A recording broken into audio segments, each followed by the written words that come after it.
இந்த ஒட்டுமொத்த பயணத்தை முறைப்படுத்துவதற்காக மிக சிறப்பாக ஒருங்கிணைச்சு அந்த பணியை வெற்றிகரமாக நடத்திய தொழில்துறை அமைச்சர் தம்பி டிஆர்பி ராஜா அவர்களுக்கு முதல்ல நன்றியை தெரிவிச்சுக்கிறேன். அதேபோல அவருக்கு துணையாக இருந்த அதிகாரிகளுக்கு என்னுடைய மனமார்ந்த வாழ்த்துக்களையும் பாராட்டுக்களையும் நான் தெரிவிச்சுக்கிறேன். தொழில்துறை அமைச்சரை பொறுத்த வரைக்கும் ஒரு துடிப்பான தொழில்துறை அமைச்சராக நம்முடைய ராஜா அதை இந்த பயணத்தின் மூலமாக ப்ரூவ் பண்ணியிருக்கிறாரு.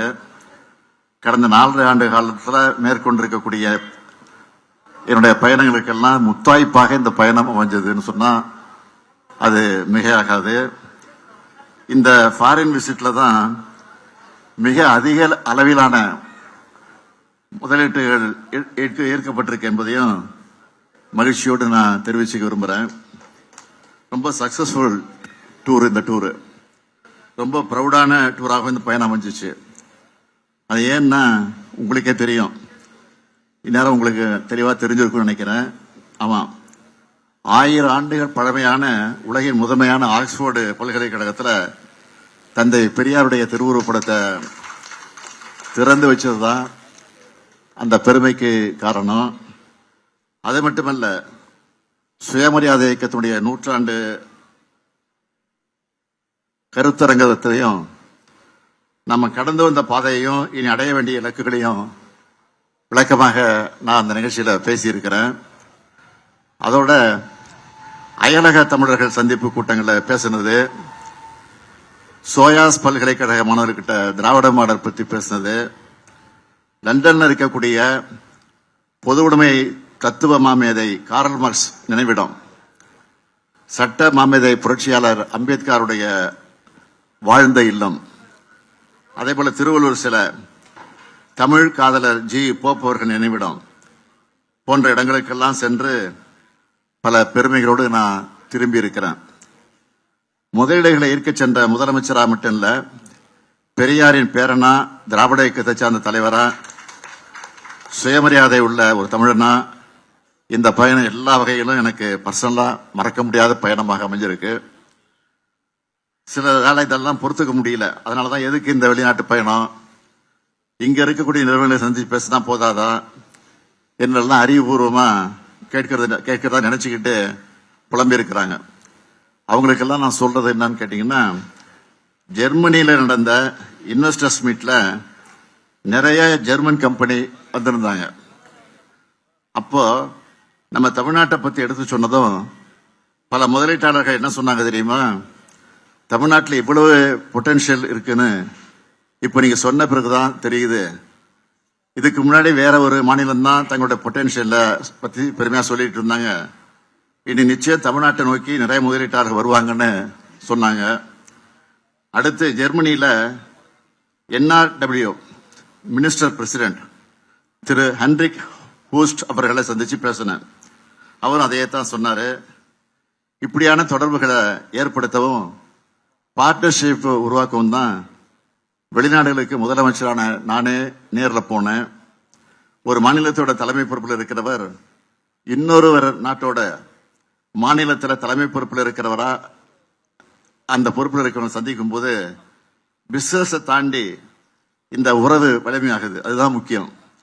அப்படித்தான் ஹென்ரிக் வெஸ்ட், இங்கிலாந்து அமைச்சர் திருமிகு கேத்ரின் வெஸ்ட் ஆகியோருடைய சந்திப்புகள்லாம் இருந்துச்சு.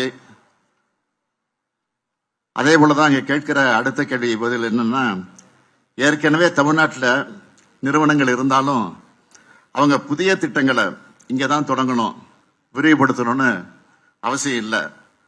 அவங்களோட புதிய முதலீடுகளையும் தமிழ்நாட்டிலேயே மேற்கொள்றதா உறுதி செய்ய வேண்டிய நிறுவன உயர் அதிகாரிகளை சந்திச்சு பேசுறப்போதான் அதை அவங்க உறுதி பண்ணாங்க. அதுக்காக இந்த மாதிரி பயணங்கள் தேவைப்படுது. அது மட்டுமல்ல, தமிழ்நாடு கொண்டிருக்கக்கூடிய மனித வளம், உட்கட்டமைப்பு, வெளிப்படையான அரசு நிர்வாகம், சலுகைகள், இதை பத்தி முதலமைச்சராக இருக்கக்கூடிய நானே அவங்க கிட்ட எடுத்து சொல்றேன். இப்போ கையெழுத்தான ஒப்பந்தங்கள் மட்டும் இல்ல, இன்னும் பல முதலீடுகளும் பல நிறுவனங்களும் இந்த சந்திப்புனால நிச்சயம் தமிழ்நாட்டுக்கு வரும்னு நம்பிக்கையும் கொடுத்திருக்கிறாங்க. உதாரணம் சொல்லணும்னா, இன்னைக்கு 8ஆம் தேதி நான் வந்திருக்கேன். இங்க அடுத்து 2 நாள்ல 11ஆம் தேதி ஒசூருக்கு போறேன். அங்கே ஒசூருக்கு சென்று 2000 கோடி ரூபாய் மதிப்பீட்டில் அமைக்கப்பட்டுள்ள டெல்டா எலக்ட்ரானிக்ஸ் தொழிற்சாலை ஆட்டோமேட்டட் லேன் அமைப்பையும் பணியாளர் தங்குமிடக்கூடிய இடத்தையும் திறந்து வச்சு 1100 கோடி ரூபாய் மதிப்பிலான புதிய தொழிற்சாலைகளுக்கு அடிக்கல் நாட்ட இருக்கிறேன்.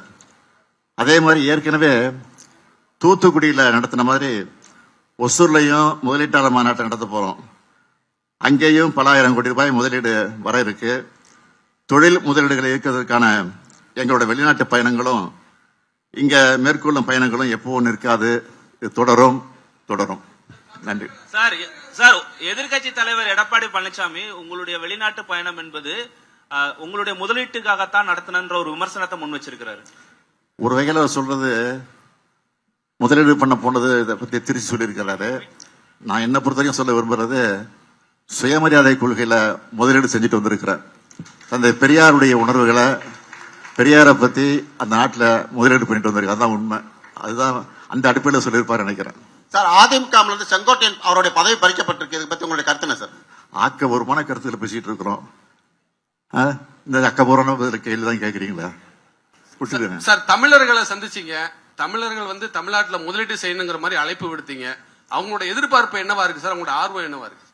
அளவு கடந்து ஆர்வமா இருக்கிறாங்க. அதான் சொன்ன ஏற்கனவே தெளிவா சொல்லியிருக்கிறேன்.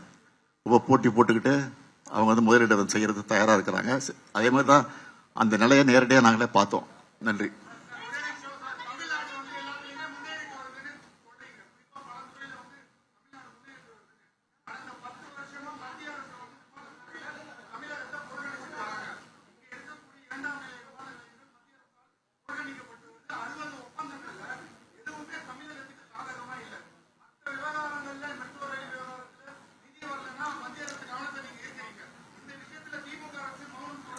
மௌனம் இல்லை, மௌனம் நினைக்காதீங்க. நீங்க மௌன புரட்சி பண்ணிட்டு இருக்கோம். நாங்க எங்களை பொறுத்த வரைக்கும் அவங்க எவ்வளவுதான் புறக்கணிச்சாலும் அதையும் மீறி முதலிடத்துக்கு வந்துட்டு இருக்கிறோம். அதுதான் முக்கியம்.